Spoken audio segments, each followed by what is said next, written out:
stare into the light, and you pretend to say funny shit. So let me get, Brian had his phone. Give it up for my man Brian, also my man Mick. Boom. Phone there, Brian did it, I'm doing it. Comment. So, see, I'm already learning. I watch. That's what I do. I watch shit. I'm observant.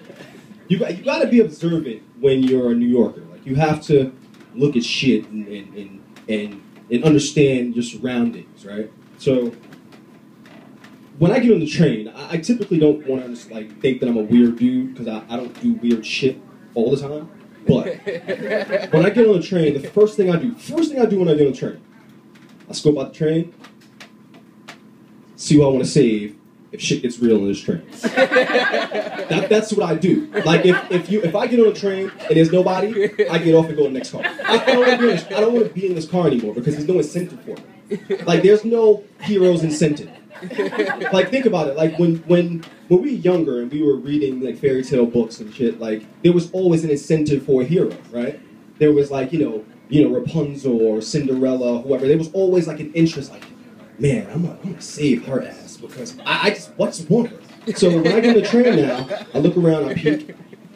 Okay, that's what I'm saving right there. That one. Because if shit gets crazy, you have to repopulate the goddamn, population. You got to think crazy. You go like, all right, now I got to bring somebody home. The mother got to tell her what the story is. Like it's really weird. So basically, I get on the train, I see it, I'm like, all right. So what happens is something gets crazy on the train. Somebody fights. I go up to her. I'm like, look, I'm about to kill somebody for you. Shit's gonna get crazy. I just want you to know that I came on this train for you. Only you. And, not to put guys on blast in New York, but basically, you should be wanting to let your girl leave the house a little sluttier than she normally would in her own decision-making process. So when she looks at you and says, hey, hon, does this look okay? They say, no, you should show more titties because I need you to come back home to me. So if there's no incentive for somebody to save you, you're going to die on the train. And if you die on the train, then I don't have anybody to come home to. So it's a weird, like it's a parallel kind of thing. So basically, next time, your girlfriend asks you what she should wear, just tell her you're slutty because a guy like me is going to make her bring her home for you. Pretty much it. So, I'm from Brooklyn, New York. I don't know if anybody here is from Brooklyn, but Brooklyn. Boom, Brooklyn Nets, all black everything. That's what they say. Is it all black everything, like literally? Or is it all black everything because it's like a black logo and like, it's an all black team? I don't know, whatever.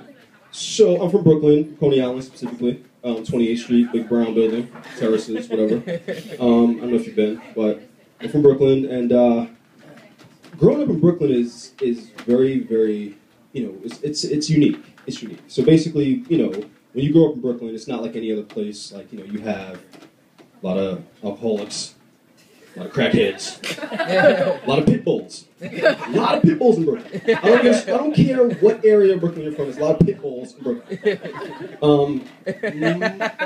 Mostly rabid, but whatever.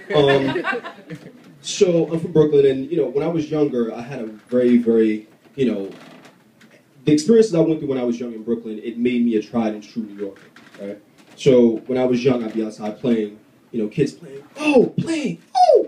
kids, kick, punch, ride bike. I used to put a quarter juice, the plastic one, in the wheel of the bike to make it sound like a motorcycle. That's what we did. We just did weird, stupid shit. So we would ride bikes, and my aunt, we used to, I grew up in Coney Island, like I said, it's towering buildings, and basically, she would yell out the window, no joke. When it's time for me to come in to eat, I just had to come upstairs, whatever, she would yell out the window, get upstairs, you Lorne Horn bitch! When you're young, you don't really understand what a Lorne Horn bitch is. I don't know what a Lorne Horn bitch is now. But when you're young, you just think that that's what you are. You're just a Lorne Horn bitch. So I would be playing with my friends, throwing, woo! And when I would hear that echo through the project buildings in Coney Island, I would stop and turn around and go upstairs. But it wasn't until I was maybe 17 or 18 when Lorne Horn bitch actually became an insult. So when you're outside playing and you're playing basketball now, you're like looking at girls, hey, what's up, girl? What's going on? I see you over there. And you know, your mother says, get upstairs, you Longhorn bitch. And you tell the girl, I don't even know who Longhorn bitch is. I don't even know, that's not my mother saying Longhorn bitch. I don't even, and you know, I asked her when I said, Mom, what is a Longhorn bitch? She said, don't ask me nothing, boy. All right, whatever. You know, she's a lovely woman. Lovely woman. So, I think this might be grand opening, grand closing. This might be my first time up, last time out. It was fun, it was real. But I got other shit I want to try and do. I want to try and paint. I'm going to be a painter. Go to Pearl Paint, buy some canvas, buy some paint. At least I could just keep it in my house and just like look at it, and I ain't got to show it to nobody else. It's just some shit that I did that I like, and if I don't like it, I can add more color to it. If I don't like it, I can throw the shit away. But you know, my friends are right here showing love. I love you. You know, new friends I can't see that I'll see after, whatever. I like y'all too. Yeah, it's, if this doesn't work out, y'all lost a friend. You really. Like, you've been encouraging me to do this shit for a while, but if this doesn't ultimately work out for the better, don't call me. Just saying. I'm embarrassing myself. Why don't you try and do this shit? It's the hard shit I'm doing. I appreciate the love. I'll see you later. So yeah, Brian, up more active, more. Should I do it like this? Should I come over here? I don't know. You got to tell me. But, so yeah, I mean, in New York, right? Everybody's doing the dating thing. Brian touched on it briefly. The dating thing, right? Internet dating. It's a weird place to be in because you can't have like personal interaction with anybody anymore. You can't do it. Like if you go to a girl, hey, what's up? What's going on? Like a little hat you got going on there, girl. What's wrong? Like, listen, you know, why don't I get your number? Like, if you ask for someone's number right now, like, they'll look at you like you're fucking crazy. Like, that's not the way we communicate. But if you think about it, like, why don't you want to give that kind of information out, right? Why you think I'm going to be crazy and call you all times of the night? What's the worst you can do? Just press your button or ignore it? That's the worst that you can do. If you don't want to talk to me, just ignore it. Don't. I'm not even a thought anymore. But what about, like, the 1700s when you meet a guy, right? Meet a guy at the market. He's looking. How would you introduce yourself, and how would you like find out how you can meet her again? You had to take her home. That's how you knew someone. You found out where they live, and you met them. You wrote them letters. Nice little quill, you know. Nice little cardstock. You put it in the fire, make it rustic around the edges. You send it to him. Send it to him in the mail. You send it to him and they read it. Like, oh my God, Mom, you see every sentence. It's beautiful. But, you know, if he was a crazy dude, you know, now he's outside in front of your house on a horse. Sitting there, looking at you, waiting for you to come out. That's crazy. Like, that's crazy. Like, crazy nowadays is not real crazy. Like, if I ask you for your number and obviously I want to meet you, but, you know, there's so many levels of precaution that you can take. Like, if you don't like me, don't answer the phone, you can call the guy. Like, if you are stalked by somebody on a horse, that's, like, next level crazy. Like, he had to, like, whip the horse up. He had to feed the energy in the fucking horse to, like, come and stalk you.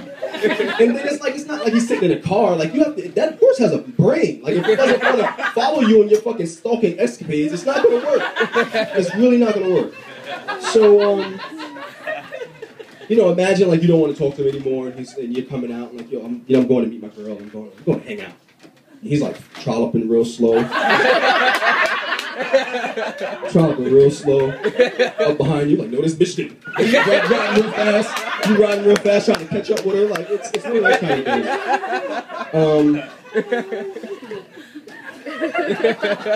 I don't own a horse, just in case anybody was wondering about this. All right, so basically, the last thing I want to touch on is sex practicing, like basically dating. Like it's a crazy world we live in. You should practice safe sex, do what you gotta do, be safe, be careful. But when you're dating a dude, you should definitely understand what position he is in his life. Now, the further a guy keeps condoms from his bed, you know kind of generally where he is, right? So if he keeps it far, that means he's either not getting it like that, or he wants to give you the impression that he's not very cavalier with his sexual life.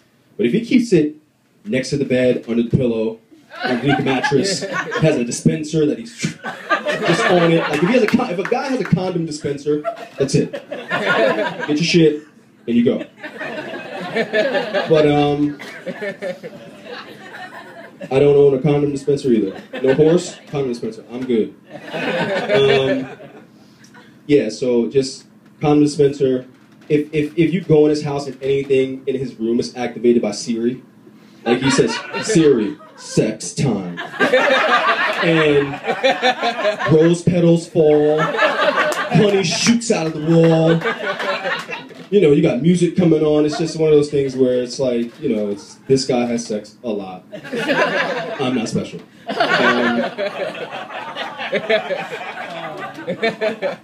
But, I mean, again, just be careful what you're doing. Be good. First time out, doing it again soon. Give it up for Corey, everybody! Corey Bond, show him love, guys! Show him some love! That was fucking awesome!